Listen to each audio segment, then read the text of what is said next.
Geopolitical earthquakes हैं जो पूरे दुनिया में आने शुरू हो गए हैं। ईरान से भारत के लिए ऐसी खुशखबरी सामने आई है जिसने पूरी दुनिया में हलचल तेज कर दी है। मोदी जी अभी वहां पहुंचे नहीं है और खेल शुरू हो गया। दरअसल जब से ईरान का अमेरिका और इजराइल से युद्ध भीषण शुरू हुआ है, तब से दुनिया के कई देशों पर एक बहुत बड़ा संकट टूट पड़ा है। एक और जहाज जो है उसको अमेरिकन ने पकड़ लिया, उसके ऊपर उन्होंने धावा बोल दिया।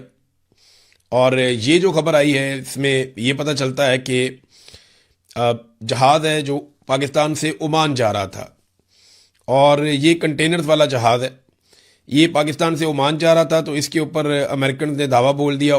नाज़रीन, बड़ी अहम तरीन डेवलपमेंट्स हैं, बहुत बड़ी खबर आपके साथ हम शेयर करने जा रहे हैं। और खबर यह है कि पाकिस्तान के बहरी जहाज पर अमरीकी फौज ने हमला कर दिया है। नाज़रीन, अमरीका की जानिब से किया जाने वाला यह हमला बाकायदा तौर पर सेंटकॉम की जानिब से तस्दीक कर दी गई है। आखिर यह हमला कहां पे किया गया, क्यों किया गया, जिसके बाद पाकिस्तान का रद्द-ए-अमल क्या है, क्या अमरीका की जानिब से यह हमला जो है वो पाकिस्तान और ईरान के बढ़ते हुए ताल्लुकात का सबक सिखाने के लिए है, ये क्या मामलात हैं। लेकिन भारत वो देश है जो अपनी कूटनीति के दम पर बड़ी से बड़ी समस्या को सुलझा लेता है। क्या होगा, आप नहीं समझते हैं कि हमारा ये फर्ज बनता था कि हम यूनाइटेड नेशंस को, सिक्योरिटी काउंसिल को इमरजेंसी मीटिंग में कॉल करें और कहें कि देखिए क्या होने वाला है, और फिर क्या आप लोग ये सब चीज हमारे पे छोड़ देंगे?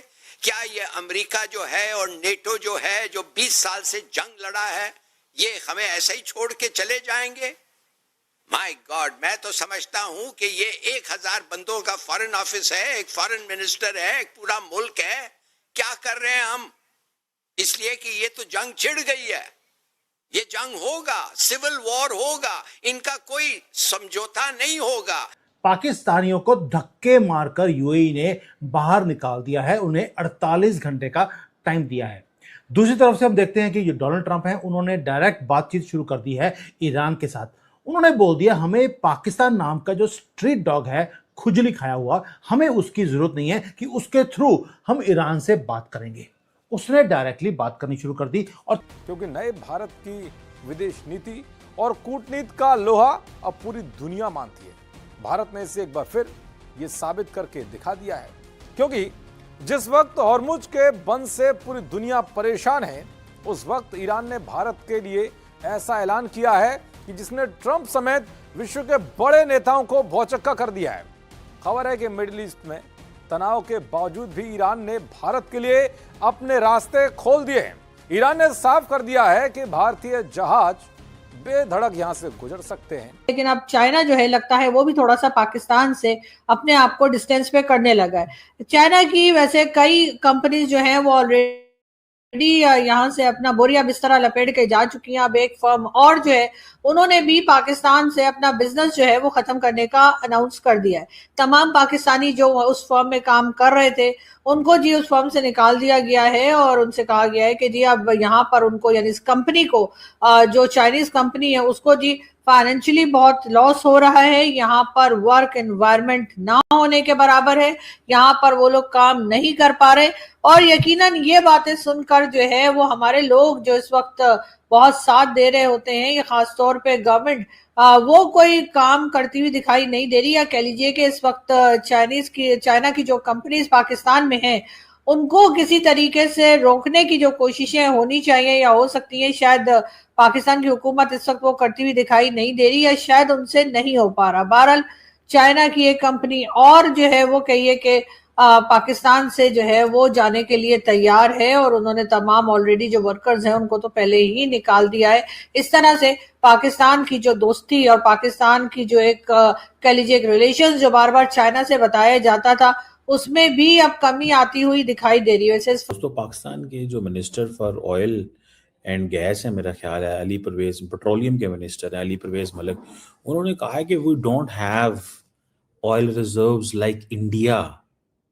इंडिया के पास ऑयल रिजर्व्स हैं जो कि मतलब एक डेडिकेटेड स्ट्रेटेजिक पेट्रोलियम रिजर्व्स हैं एंड दूसरे कमर्शियल स्टॉक्स हैं जो कि refineries and oil marketing companies के पास होते हैं। मतलब इंडिया के पास जो रिजर्व्स हैं वो कहते हैं जी उनके पास तो रिजर्व्स हैं, हमारे पास कोई रिजर्व नहीं है।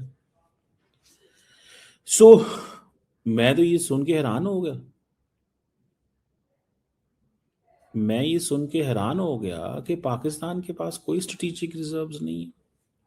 गवर्नमेंट किन चीज़ों पे काम करती है? Pakistan government has no strategic oil reserves, only commercial reserves होते हैं। क्रूड ऑयल जो स्टॉक है हमारे पास 5 से 7 दिन का है। जो रिफाइंड प्रोडक्ट्स हैं जो कि ऑयल मार्केटिंग कंपनीज के पास होती हैं वो 20-21 दिन की हैं। वो उसने कहा है हम इंडिया की तरह नहीं है जो 60-70 दिन का कंट्रोल करता है, रिजर्व्स कंट्रोल करता है। उसने कहा कि ये इंडिया का एडवांटेज है कि उसके पास लार्ज फॉरेन एक्सचेंज रिजर्व्स हैं, जो कि जारी बात है, जो कि वो प्राइस, वो जो अब देखे ना, ये प्रॉब्लम है। This is something important to understand.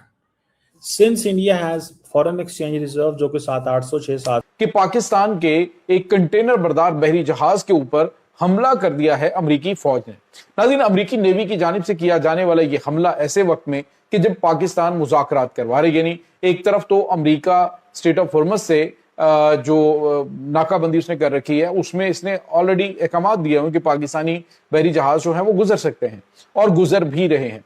लेकिन नाज़रीन, इस दौरान पाकिस्तानी बहरी जहाज के ऊपर हमला होना और उसके बाद अमले को हिरासत में ले लेना और अमरीकी फौजी कमांडोज का जहाज के ऊपर उतरना और अमले को हिरासत में ले लेना, ये एक ऐसा एक्ट है, इसका मतलब आप यूं समझ लीजिए कि पाकिस्तान को शायद कोई मैसेज दिया गया है। डॉलर आई थिंक उनके पास पड़ा हुआ है एक्स्ट्रा। तेल लेना मार्केट से, चलो 50 अरब डॉलर का, 30 अरब डॉलर का, 20 अरब डॉलर का तेल ले लो, हमारे पास पड़ा हुआ है। हमारे पास वो कोई नहीं होता तो हम तो वो बाइंग ही नहीं कर सकते, तो वो they go for strategic stock piles की तरफ जाते हैं। हमारे पास we don't have a fiscal space because हमारे IMF कंस्ट्रेंट्स हैं। तो इंडिया के पास क्योंकि IMF प्रोग्राम नहीं है तो दे हैव एंड देन हमारे यहाँ इमीडिएट शार्प प्राइस हाइक्स हैं।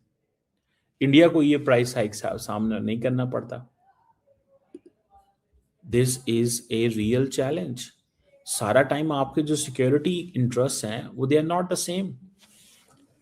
जो ये आप देखें ना, पाकिस्तान जो है उसकी एनर्जी वल्नरेबिलिटी बढ़ रही है क्योंकि हमारी इंपोर्ट के ऊपर बड़ा मसला है।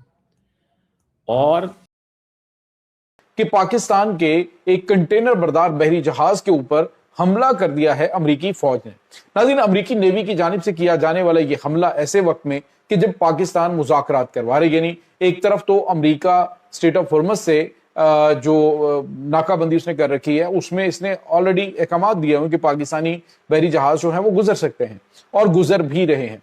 लेकिन नाज़रीन, इस दौरान पाकिस्तानी बहरी जहाज के ऊपर हमला होना और उसके बाद अमले को हिरासत में ले लेना और अमरीकी फौजी कमांडोज का जहाज के ऊपर उतरना और अमले को हिरासत में ले लेना, ये एक ऐसा एक्ट है, इसका मतलब आप यूं समझ लीजिए कि पाकिस्तान को शायद कोई मैसेज दिया गया है।